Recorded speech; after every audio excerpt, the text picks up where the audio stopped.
Well, one of the best parts about the internet is that we get to talk. Yes. So there are so many questions that I get via my Facebook group or Facebook in general, my page, to Instagram, to YouTube, Twitter, all of it. There's always questions regarding money. So I always like to do a quick video and answer some of those questions. So this is the Ask Rachel video. And if you guys have questions, then you can go on any of those channels and ask, because we'll be searching for them so we can answer them right here for you. All right, the first question is from Nicolette, and she asks, I'm from South Africa.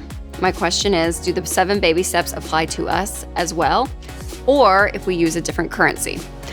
So really the overarching principles of the baby steps will apply to you no matter what. So things like a zero-based budget, your income minus your expenses equals 0.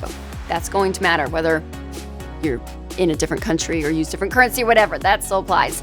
Getting out of debt, if you don't have the money, don't buy it. That still applies. Having an emergency fund, that still applies. Now where things get kind of probably a little bit wonky is like retirement, for instance. Like in America, we have 401ks or 403bs. Different countries are going to have different rules, different regulations when it comes to retirement. But overall, saving into that for the long term is something you want to look into. So is the 15% going to apply to you? You probably need to run the numbers, figure out what applies to you in your country with your currency, all of that. But overall, the philosophies of the baby steps still apply because, well, no matter where you are, an emergency fund is always a good thing, right? And being out of debt.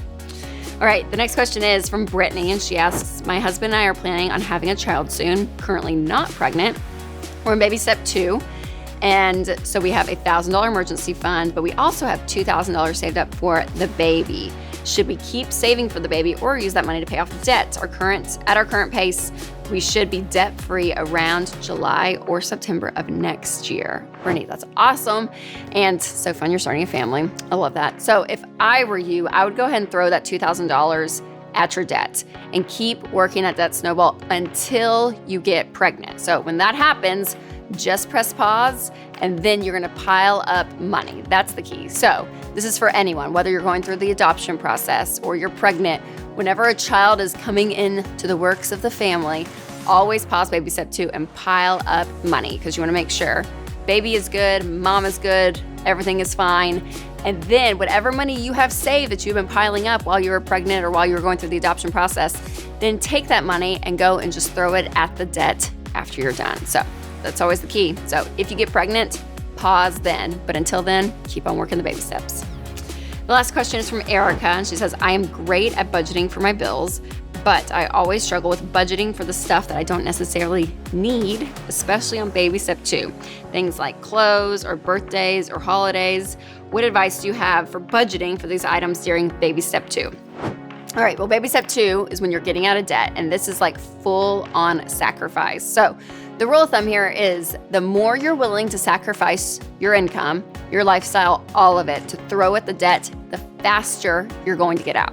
Simple math, okay? So the more you sacrifice in the budget, you throw extra at the debt, the faster you're gonna get out.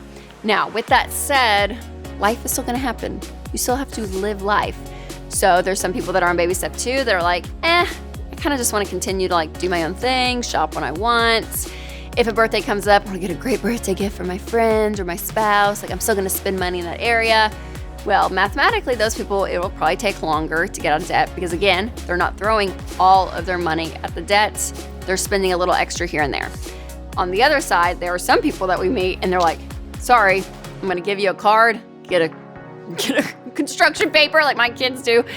Write you a little card and that's your birthday gift. Hope you love it because we're getting out of debt. So we call those people gazelle intense, right? That they're not being selfish, the fact that they're not buying gifts or anything like that, but they just have cut everything out. They've gone so bare bones, beans and rice and beans. They're so focused and that's their life and that's what they're choosing to do. And those people are probably gonna get out of debt faster.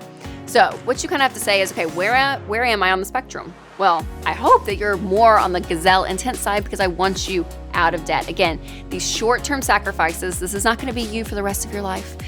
But again, for a short period of time over the course of your life, you're going to gain so much in the future. So more on the gazelle intensity side is where I like. But the asterisk is, how do you budget for things that you know are coming up? Well, the key is that, again, life is still going to happen. So in order to make your budget accurate, you have to be realistic, okay? So you're going to probably need clothes at some point, right? If your kids like, I don't know, their shoes are too small, you're not gonna make them walk around and like get blisters, okay, people? I'm not crazy. So yes, you can buy your kids new shoes, whatever it is that you actually need, go ahead and account for that. Because if you don't, and you say, you know what, we're never gonna have to buy clothes for 3 years, it's probably not true. You're probably eventually gonna have to buy something at some point. So be realistic about that and put it in the budget. So the more accurate your budget is, the better all this is gonna be. So again, kind of shoot for what you're thinking.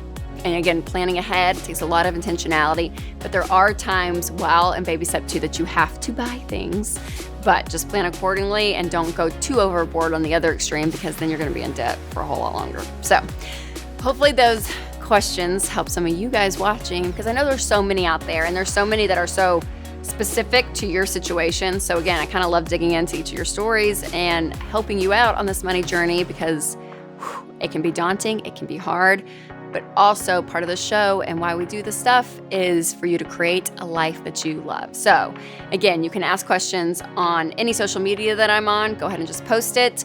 Or I have a fancy voicemail. I never leave voicemails ever anymore. Like if I get someone's like if they don't answer the phone, I'm like, eh. My sister, on the other hand, God love you, Denise, she leaves voicemails every time she calls me. And I make fun of her because she always says, "Hi, Rachel, it's Denise." I'm like, I know, it shows a missed call from you.